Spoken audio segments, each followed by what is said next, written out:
Hi, my name is Hadassah Rayle, and I'll be reading the Sneetches today. Now the star-belly Sneetches had bellies with stars. The plain-belly Sneetches had none upon theirs. Those stars weren't so big, they were really so small, you might think such a thing wouldn't matter at all. But because they had stars, all the star-belly Sneetches would brag, we're the best kind of Sneetches on the beaches. With their snoots in the air, they would sniff and they'd snort. We'll have nothing to do with the plain-belly sort. Whenever they met some when they were out walking, they'd hike right on past them without even talking. When the star-belly children went out to play ball, could a plain belly get in the game? Not at all. You only could play if your bellies had stars, and the plain belly children had none upon theirs.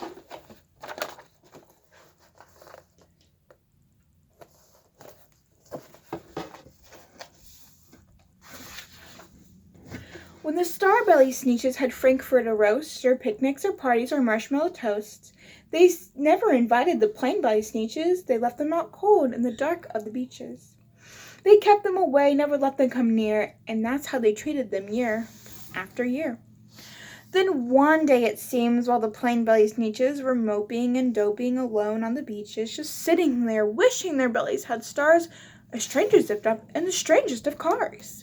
My friends, he announced in the voice clear and keen, my name is Sylvester McMonkey McBean, and I've heard of your troubles. I've heard you're unhappy, but I can fix that. I'm the fix-it-up chappy. I've come here to help you. I have what you need, and my prices are low, and my work at great speed, and my work is 100% guaranteed.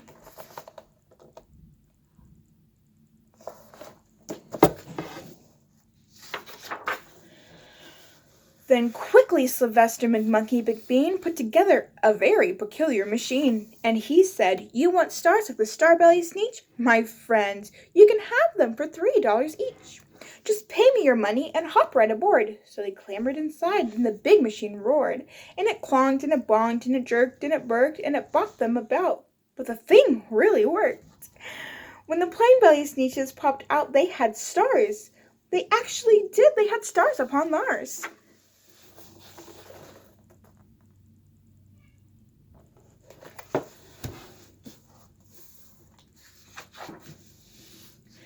Then they yelled at the ones who had stars at the start, we're exactly like you. You can't tell us apart.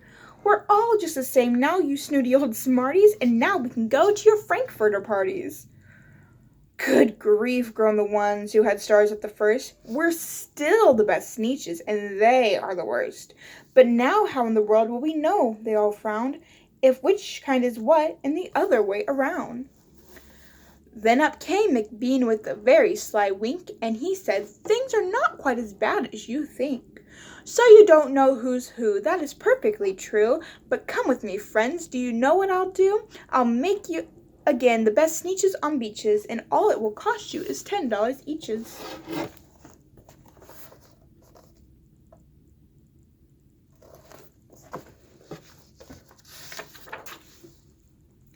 Belly stars are no longer in style, said McBean. What you need is a trip through my star-off machine.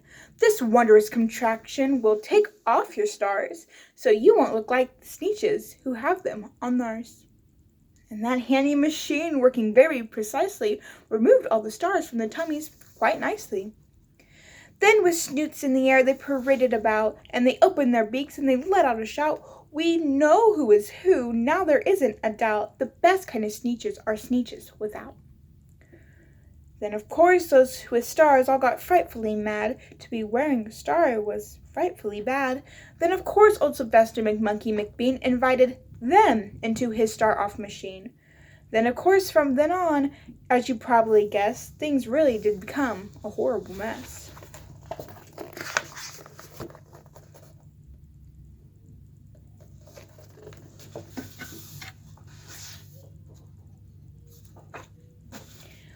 All the rest of that day, on the wild screaming beaches, the fix-it-up chappie kept fixing up Sneetches. Off again, on again, in again, out again. Through the machines they raced round and about again, changing their stars every minute or two. They kept paying money, they kept running through, until neither the plain nor the star-bellies knew whether this one was that one, or that one was this one, or which one was what one, and what one was who.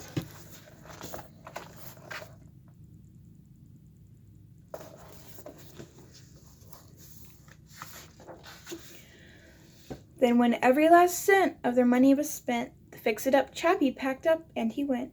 And he laughed as he drove his car up the beach. They will never learn, no. You can't teach a Sneetch.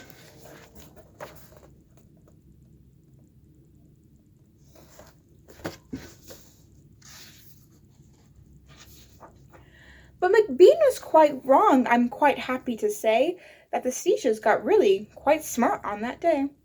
The day they decided that Sneetches are Sneetches, and no kind of Sneetch is the best on the beaches. That day all the Sneetches forgot about stars, and whether they had one or not upon lice.